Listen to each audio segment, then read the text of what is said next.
Hi, welcome back to Learn with King guys. So guys, paano ito gayahin na merong dual camera dito sa TikTok? Ayan, ito po ay trend na naman no, na video. So pasok tayo sa loob ng TikTok guys. Ayan, pakita ko sa inyo saglit.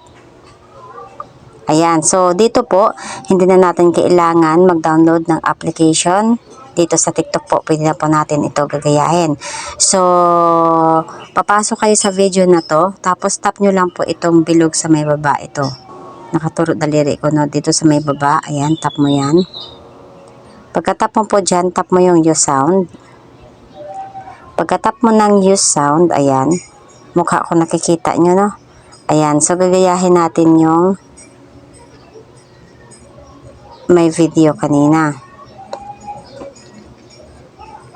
Ayan, so kung nakikita po ninyo guys, ayan, andun tayo sa may camera. Ayan po, so pwede nyo ihawi-hawi lang yan, ayan.